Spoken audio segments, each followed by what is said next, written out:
Hey y'all, so we're back with part two of why I'm a Republican, and so the latter half of this list isn't so much why I'm a Republican, but it's things that I believe and that I stand for, and I think that are right.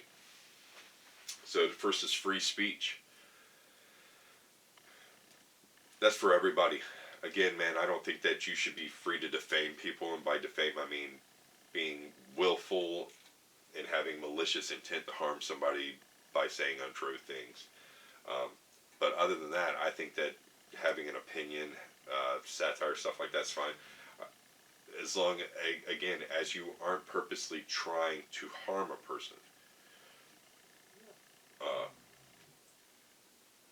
Political speech, public speech, all these things you should be able to do. It should be, you should be able to have discord in America, like regular people just talking, having a conversation. You should be able to argue, not shout. That being the rule. You know. Next is women's rights, and by women's rights, in this I'm really talking about reproductive rights. Um, I'm a single dad. My personal belief on any of this should have no bearing on another person's decision making or right to make those decisions. Um, I will never have to make that decision because I'm a man, and I am glad that I will never have to be placed in a position where I have to make that decision. I can imagine, and I won't even pretend that I could imagine having to. So, again, I'm with a lot of other people on this. Even if you're a man or a woman, it's an individual right. It's none of your damn business. So, move along. Equal rights. That's equal rights. That's equal pay. That's lending rights, voting rights, driving rights. Across the board, I don't give a crap what it is. Everybody should be treated equally by each other, under the, especially under the law in this country. It doesn't matter if you rich, poor, politician, civilian, police officer, military. It shouldn't matter.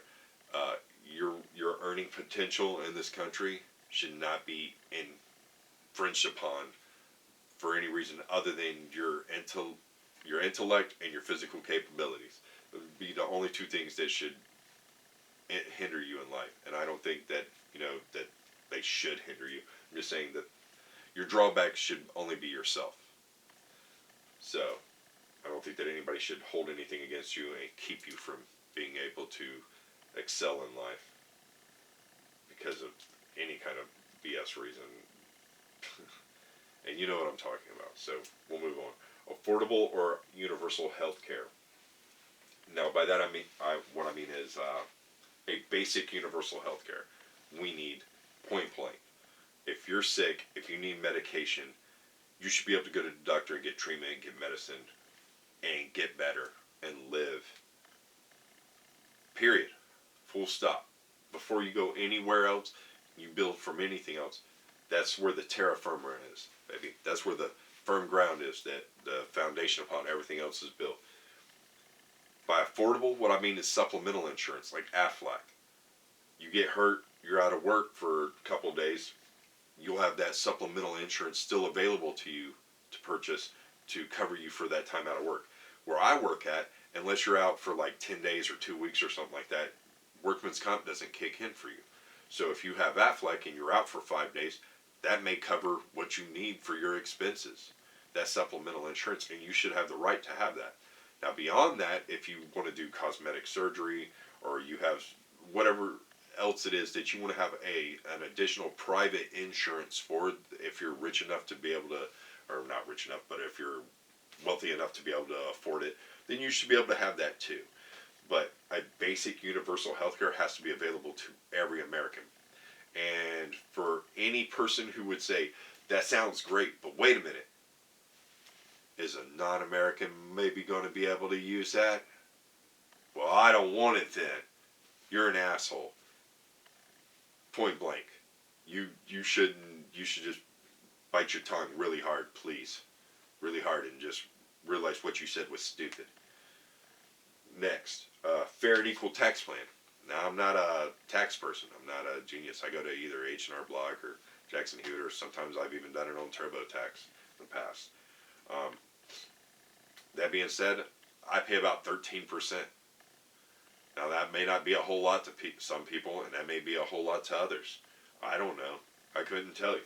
But I know that if you adjusted that out to up to 15% or down to 10%, it wouldn't make a whole lot of difference in my pay. Um, so if I had to give up 15% or 13%, which I'm currently doing, or it got dropped down to 10% as part of a flat tax for all earned income, and that meant that I could go to the doctor whenever I was sick, and that my kids would have school lunch, and that people could go to college if they worked hard and had good grades, and I mean state universities, state colleges, to be able to have a more educated populace, create a better world. Yeah, I would totally do that.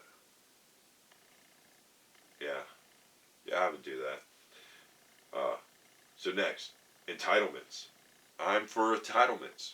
And now people say, you're clearly not a Republican. No, no, no. What I do not mean is I am not for just people living off the government and being lazy. What I am for is the social programs that we currently have, like SNAP, WIC, um, Medicaid, Medicare, Social Security. Look, man, Social Security is for disabled people and the elderly. Medicare is for the elderly to get their medication, to go to the doctor. Again, people want to all the time hold up like the greatest generation, and then the first thing they want to do is snatch away the stuff that they paid for, that they worked hard to pay for, and built, that this country was built upon, right? Some of these people fought in World War II, Korea, Vietnam, the Gulf War, and you want to take away from them what they worked hard and paid into, demonize them for wanting that security, to not have to worry about their power, their heat and cooling getting cut off, being able to afford food, medication. Disgusting, dude. Disgusting behavior.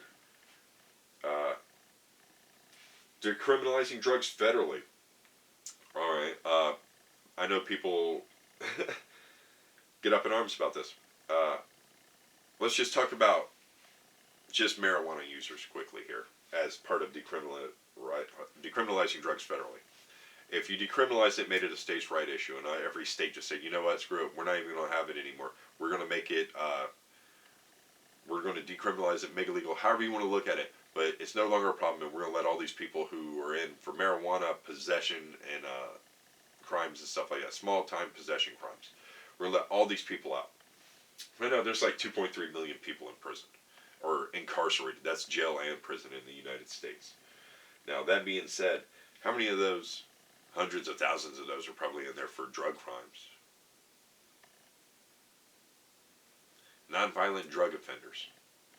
So you let those people out. Now they're in the workforce. Now they have taxable income. Now they're spending their money and putting revenue back into the economy. And you have taxable revenue. And I'm sure that all that tax money would sure as hell equal a lot more than all the tax money that the private prisons or private prison guards or the companies that make the food and supplies and basically facilitate the ability to be a private prison. Uniform companies, food processing companies, Bob Barker Company. If you've ever been to jail, you know what I'm talking about. All this stuff is taxable revenue, right? So let's add it up. How much do you think would bring in from earned income from jobs, from employment taxes, from FICA, Social Security, all this stuff, for all the people that you would let out of jail for nonviolent drug offenses? Could we afford college then? Could we afford school lunches then? Could we afford WIC? Again, people want to demonize Medicaid. Medicaid's there for like pregnant moms who can't afford health care. What, they shouldn't be allowed to have a baby, or they should just have a baby in the street, not be able to provide health care for either of them, take care of these people, get them out of the weeds for those first few weeks?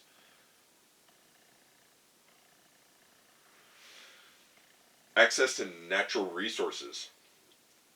Um, Access to natural resources. By that I mean access to clean water, clean air, access to the natural beauty and resources, natural parks, etc. of this country.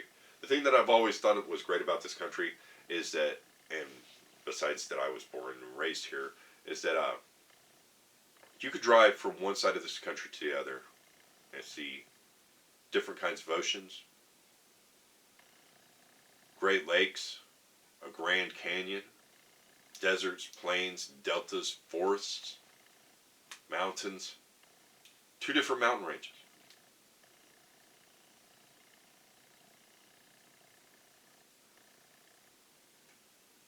Just so many natural beauties that you could see in this country that are in danger of being taken away from everyday people because we're not paying attention.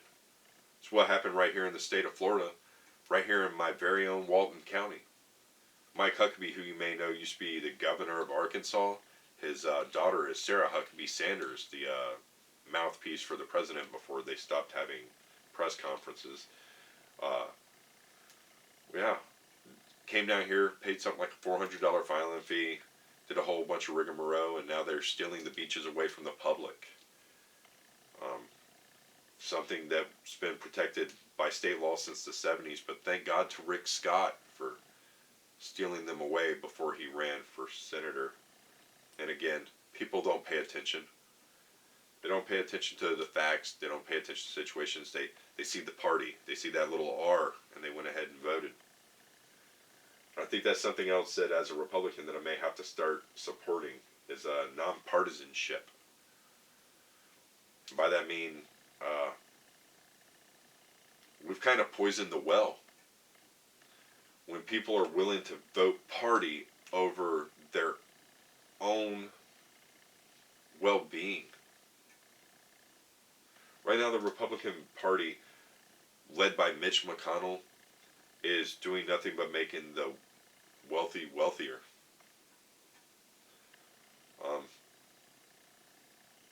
I think it's sad that everybody keeps going on with this I don't care attitude. They look to false markers to indicate progress or growth. As a matter of fact, Matt Gaetz, I just got a email from him yesterday talking about the Pensacola shooter and going on to talk about the impeachment. And at the bottom it talks about how much the economy is booming and how much growth there is. Well, I guess he didn't see today where it dropped 400 points. So, really, stock market isn't doing that great. I don't know, man. Facts matter. Facts matter, man. They can't all just be talking points. It can't all just be talking points. You can't just be on TV trying to get your little sound bite in to be on the news and get that little clip played over and over. It's ridiculous. It's not real politics. It's not real legislation. It's not real governing, and it's sickening, man. And I think that we're all responsible, and together, with very minimal effort, guys, very minimal effort, we could have a much better standard of living. We could have a much better, happier, less stress-filled life. We could all be living a bit of the American dream, and allowing others to share in it as well, pushing that American dream onto maybe a world dream, possibly. Anyways, guys, I'd like to know your opinions. Please go ahead and like, share, comment below. And again, if you didn't like it, subscribe and hit that notification bell, and you can come back and hate me again tomorrow, guys. See ya.